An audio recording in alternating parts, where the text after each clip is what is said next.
अधिकतर लोग सुबह शाम पूजा पाठ करते हैं, मंदिर जाते हैं, भजन संकीर्तन में भाग लेते हैं, लेकिन फिर भी उनके मन को शांति नहीं मिलती। ऐसा क्यों होता है? इस विषय में एक प्राचीन कथा प्रचलित है जो यह स्पष्ट करती है कि पूजा के बावजूद भी मन अशांत क्यों रह जाता है। प्राचीन समय की बात है।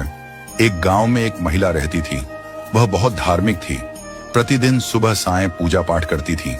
घर में मंदिर बनवाया था जिसमें नियमित दीपक जलाती, भगवान की आरती करती और भजन गाती। गांव में जब भी कोई संत या साधु आते, वह उनका आदर सत्कार करती, उन्हें भोजन कराती, यथाशक्ति दान पुण्य भी करती। फिर भी उसका मन हमेशा बेचैन और अशांत रहता। उसे लगता कि जीवन में कुछ कमी है, कोई अधूरापन है।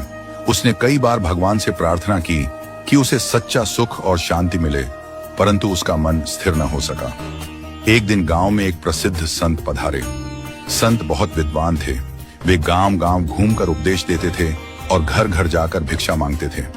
जब संत उस महिला के घर भिक्षा मांगने आए तो महिला ने उन्हें आदर पूर्वक अन्नदान दिया और बड़ी विनम्रता से प्रश्न किया, महाराज, मैं प्रतिदिन पूजा करती हूँ, नियम पूर्वक व्रत उपवास करती हूँ, साधु संतों की सेवा करती हूँ, फिर भी मेरे मन को शांति क्यों नहीं मिलती?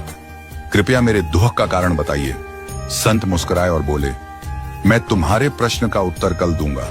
अगले दिन महिला ने सोचा कि संत कोई विशेष उत्तर देंगे, इसलिए उसने उनके स्वागत हेतु स्वादिष्ट खीर बनाई।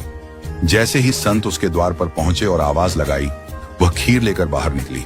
संत ने अपना कमंडल आगे बढ़ाया और कहा, इसमें खीर डाल दो। महिला खीर डालने ही वाली थी कि अचानक उसकी दृष्टि कमंडल के अंदर पड़ी। वह चौंक गई। कमंडल अंदर से गंदा था, उसमें कचरा भरा हुआ था। उसने तुरंत कहा, महाराज, आपका कमंडल तो गंदा है, इसमें खीर डालूंगी तो यह खराब हो जाएगी। कृपया मुझे कमंडल दीजिए, मैं इसे धोकर साफ कर देती हूँ।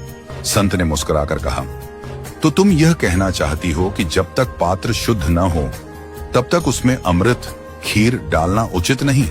महिला ने उत्तर दिया, हाँ महाराज, ऐसा करने से अमृत भी अपवित्र हो जाएगा। तब संत ने गंभीर होकर कहा, ठीक यही बात मैं तुम्हें बताना चाहता था। तुम्हारा मन ही वह कमंडल है।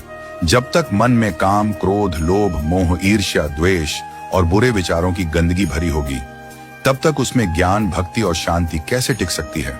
जब मन का पात्र अशुद्ध है, तब कोई भी उपदेश, कोई भी पूजा, कोई भी भजन उसका सही फल नहीं दे सकता।